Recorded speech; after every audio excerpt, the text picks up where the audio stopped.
Dito sa Universidad ng Pilipinas, iba't ibang tao at iba't ibang perspektibo ang iyong makakasalamuha. Ngunit, mayroong mga kakaunting tao na araw-araw nilang trabaho ang batiin ang mga iba't ibang tao na ito at paglingkuran sila buong araw. Ito ang ating mga tagapagbantay, ang mga security guard. Sa Virata School of Business, si Ate Nelia na ang pinakakilalang guard dahil siya ay palangiti, mabait, at handang tulungan lahat ng mga estudyante. Kilalanin pa natin si Ate Nelia at ang kanyang mundong ginagalawan.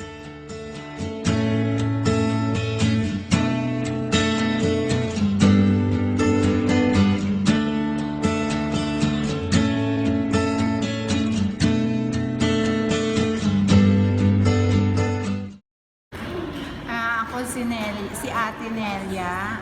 Nagsimula ako magbantay dito sa Virata School of Business since 2003 April yon, month of April. So until now, tuloy-tuloy pa ang lingkod ko dito sa hilig ko, parang siguro talaga dito ang mission ko as a guard, kasi sa talaga parang hindi pumasok sa isipan ko na maging gwardiya. Pero sabi ko siguro may kanya-kanya tayong obligasyon na binibigay si Lord, kasi dati nagturo ako sa preschool, and then parang medyo hindi man okay, parang hindi ako masaya. So, nag-apply ako. So, pag-apply ko noong 1996 dito na gwardiya, dito sa UP Diliman, nag-start ako noong August 16, 1996. So, parang kinaya ko naman lahat-lahat. Parang na-enjoy na ako. Hanggang pinagpatuloy ko hanggang ngayon, duro-diretso ang serving ko from 1996, August 16 until now. So, parang sabi ko, ito siguro na ang parang ito na ang mission ko. Tumulong ako sa komunidad. Parang komunidad naman kasi public service naman ito lahat ma-encounter ng mga buhay gwardiya. Sa tingin, parang ang ganda ng trabaho, pero ang laki ng responsibilidad. Katulad sa akin, everyday na gising ko ay 4 a.m. kasi kailangan 5:30 na na kami sa detail namin, nakaperma. Kasi yung duty ko dito 12 hours from 6 a.m. to 6 p.m. So, yan, everyday kinakarel ko yan, na kailangan hindi malate. Pagdating dito sa pwesto, kailangan kahit pagod ka, kahit may problema, kailangan smile, makisama sa mga tao, araw-araw na mga taong pumapasok, sa mga estudyante, faculty and staff. Kailangan, kahit medyo may nararamdaman ka, carry mo lang. So, yan ang obligasyon ng gwardiya, kailangan keep smiling always.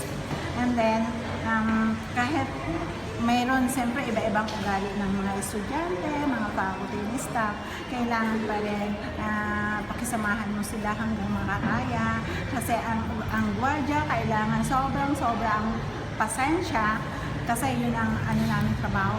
Kahit napapagod ka, di mo ipakita na pagod ka. So kung galit ka, hindi mo ipakita na galit ka, so kailangan pa rin carry mo lahat. So yan ang trabaho ng gwardiya, kailangan papag-aralan mo lahat ng mga ugali ng mga ma-encounter ng tao para wala masabi sa inyong trabaho. And then, as a working mother, syempre, parang sobrang doble ang aking oras. Pinabalanse ko, kailangan may oras ako sa pamilya ko, mas kailangan talaga on time din ako sa trabaho ko, makumpong ko ang kailangan ng trabaho ko. Sa 12 oras, kailangan pinipray ko yan always pag gising ko na sana sa araw na ito walang mangyari sa pwesto ko, sa pamilya ko, kasi ang hirap ng, kung tutuusin, ang tingin sa amin ng mga gwardiya, ang gaan ng trabaho, pero sa 12 hours ang laki ng responsable namin, kasi hindi natin minuto, hindi natin malalaman kung minuto may mangyayari na insidente. So habang nandito kami sa pwesto, talaga nakasalalay sa amin ang responsibilidad ng building, obligasyon ng ano ng mga estudyante, faculty staff, at saka visitor. Sa gwardiya, kung mahal kahit anong trabaho.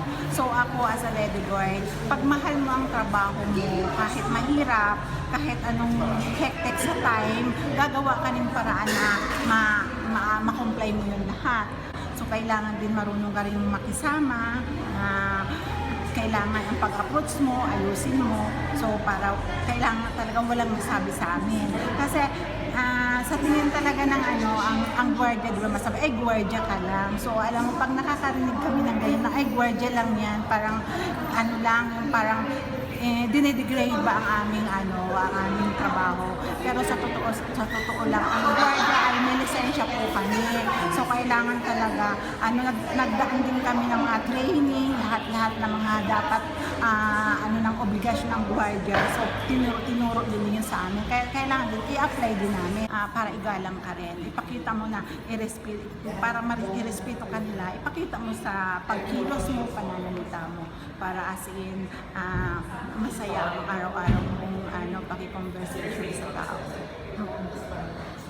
Sana naipakita ko man ang maayos kong paglilingkod at sana magkaroon ng kooperasyon ang bawat estudyante sa akin. Salamat.